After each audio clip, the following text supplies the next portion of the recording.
अस्सलाम वालेकुम dear students. क्या हाल चाल बच्चों। उम्मीद है आप सब ठीक होंगे और पढ़ाई आप जी लगा के कर रहे होंगे। आज के इस लेक्चर में मैं आया हूं एक नया यूनिट लेके जिसका नाम है रिप्रोडक्शन।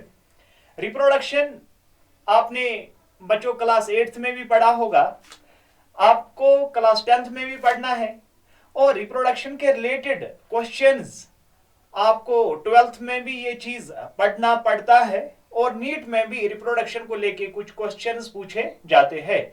तो क्लास 10th का जो यूनिट है रिप्रोडक्शन, मैं आपको इसी यूनिट के हवाले से कुछ ऐसे क्वेश्चंस भी यहां पे बताना चाहता हूं जो कि आपको हायर क्लासेस में जो क्वेश्चंस आपको हायर क्लासेस में बेटे हेल्प करेंगे।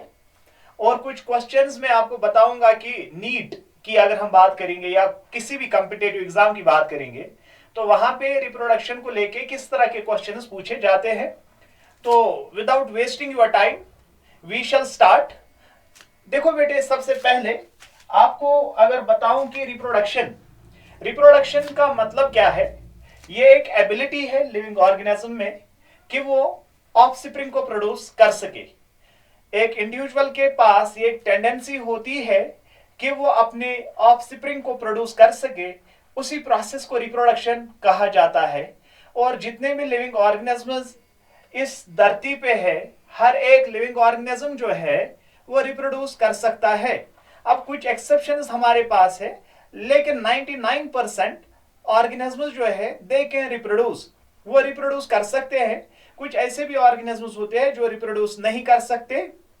लाइक हमारे पास कुछ इंटरस्पेसिफिक ऑर्गेनिजम्स होते हैं, जैसे हिन्नी है, म्यूल है, वो रिप्रोड्यूस नहीं कर पाते हैं। उसका हम बाद में देखेंगे वहां क्या वजह है, वो क्यों फर्दर रिप्रोडक्शन नहीं करते हैं।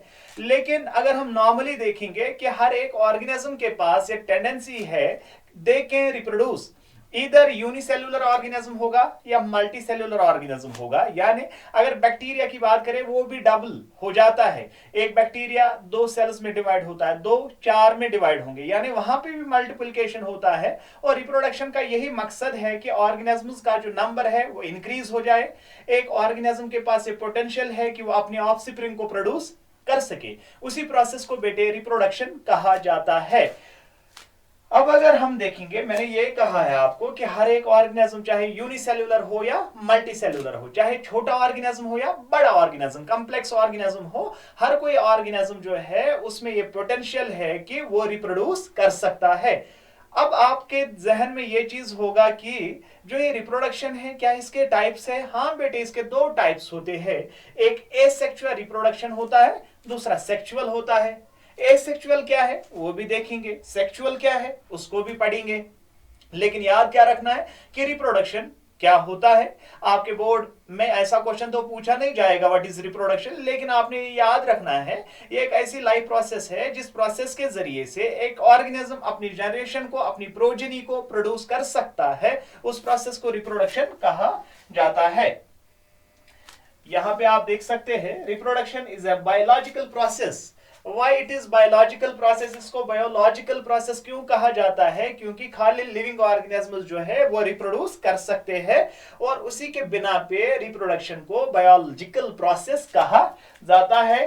by which living organism produce new individuals of their own kind, जहां पे एक पेरेंट जो होता है वो अपने जैसा ऑफस्प्रिंग को प्रोड्यूस करता है। जैसे जो मुझे देखने वाले होंगे, जो बच्चे मुझसे पढ़ने वाले होंगे, अगर वो भी देखेंगे वो भी कहीं ना कहीं अपने पेरेंट के जैसे रिजेंबल करते हैं। क्यों रिजेंबल करते हैं? बाय रिप्रोडक्शन तो उनके पेरेंट्स ने किया है और आप लोग जो है आपकी प्रोडक्शन हो गई है और उसके बाद आप में पेरेंट के जीन्स होते हैं और उन्हीं जीन्स के वजह से आप अपने पेरेंट के जैसे रिजेंबल करते हैं। अगर यहां पे देखेंगे, it is an essential life process that ensures the continuity of species from one generation to next generation. अगर ये रिप्रोडक्शन प्रोसेस नहीं होता तो इतना यूनिवर्स बेटे कैसे चलता। जो ये यूनिवर्स है, जो ये पॉपुलेशन है, ये अल्लाह की कुदरत है कि उसने एक इंडिविजुअल के पास ये पोटेंशियल रखा है कि वो अपनी ऑफस्प्रिंग को बढ़ा सकता है। यानी पहले आपके पेरेंट्स, उनके पेरेंट्स, उनके पेरेंट्स, कल को आपके भी ऑफस्प्रिंग्स होंगे। तो इस तरीके से जो ये प्रोसेस है ये चलता रहेगा। कब तक? कयामत के सुबह तक ये प्रोसेस चलता रहेगा। और इसी प्रोसेस को हम बेटे रिप्रोडक्शन कहते हैं, जहां पे एक इंडिविजुअल अपने जैसे इंडिविजुअल्स को प्रोड्यूस करता है। जैसे हमारे पास अगर हम ब्रॉडली बात करें रिप्रोडक्शन की, it is of two types. एक है एसेक्सुअल रिप्रोडक्शन, दूसरा है सेक्सुअल रिप्रोडक्शन। एसेक्सुअल रिप्रोडक्शन एक ऐसा रिप्रोडक्शन होता है, it is a mode of reproduction, जहां पे एक ही पेरेंट से नया इंडिविजुअल बनता है। ऑफस्प्रिंग एक ही पेरेंट से जन्म लेता है, उसको दूसरे पेरेंट की जरूरत नहीं पड़ती है। ऐसे रिप्रोडक्शन को एसेक्सुअल रिप्रोडक्शन बेटे कहा जाता है, यानी जहां पे दूसरे पेरेंट की जरूरत नहीं पड़ती है।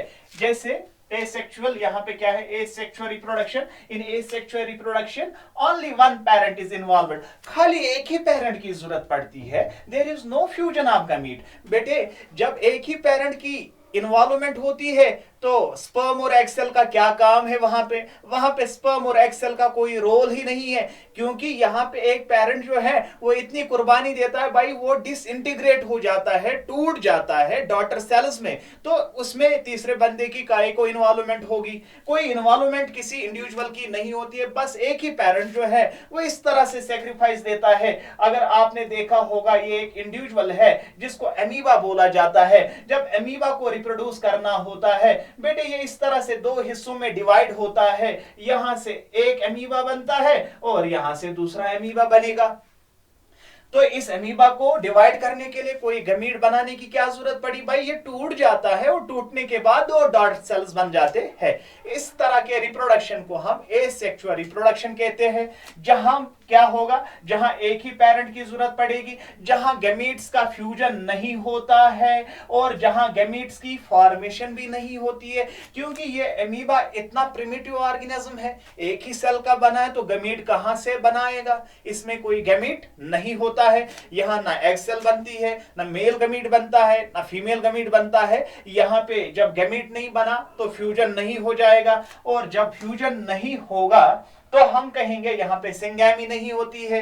यहां पे जो एक पेरेंट है वो डायरेक्टली डिवाइड होता है, डिसइंटीग्रेट होता है डॉटर सेल्स में या फ्रेगमेंट्स में कन्वर्ट होता है। उस मोड ऑफ रिप्रोडक्शन को एसेक्सुअल रिप्रोडक्शन कहा जाता है। The offspring produced are genetically identical to the parent. जो offspring produce होगा किस mode of reproduction से? Asexual reproduction से produce होगा। They are genetically identical. वो genetically identical होते हैं, यानी एमीबा जो है वो क्यों अपने पेरेंट के जैसा ही बना? ये एमीबा का जो डॉटर सेल है, जो इसका ये इंडिविजुअल है, जो एमीबा से ऑफस्प्रिंग प्रोड्यूस हो गया, वो क्यों एमीबा के जैसा ही है? वो क्यों किसी और, वो क्यों नहीं भाई पेरेंट के जैसा बन गया, या वो क्यों नहीं चूहे के जैसा बन गया? भाई ये तो एमीबा के जैसा ही बनेगा, क्योंकि इसमें एक ही पेरेंट का जेनेटिक कंस्टिट्यूएंट होता है।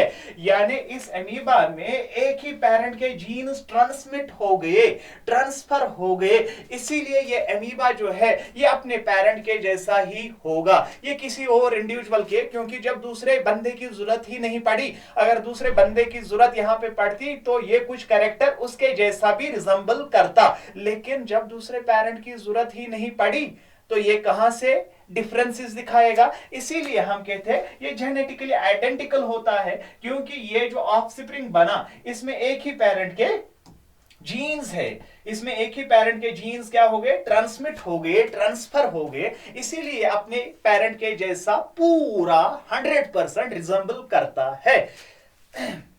इसीलिए इनको क्लोन्स भी कहा जाता है। क्लोन यानी अपनी कॉपी, अपने पेरेंट के जैसी एक कार्बन कॉपी, डुप्लीकेट कॉपी होती है।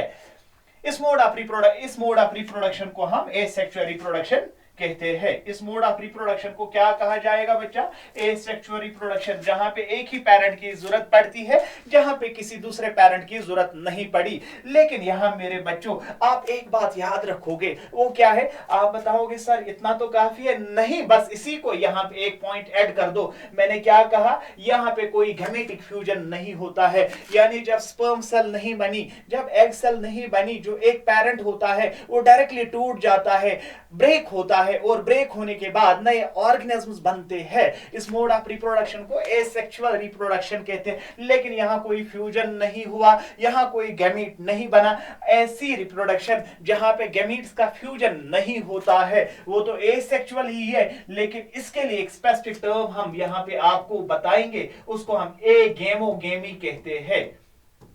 एक ऐसा मोड ऑफ रिप्रोडक्शन जहां पे गैमीट्स की फॉर्मेशन और गैमीट्स का फ्यूजन नहीं होगा, जहां गैमीट्स का फ्यूजन नहीं होता है, उसको हम एगेमोगेमी कहते हैं।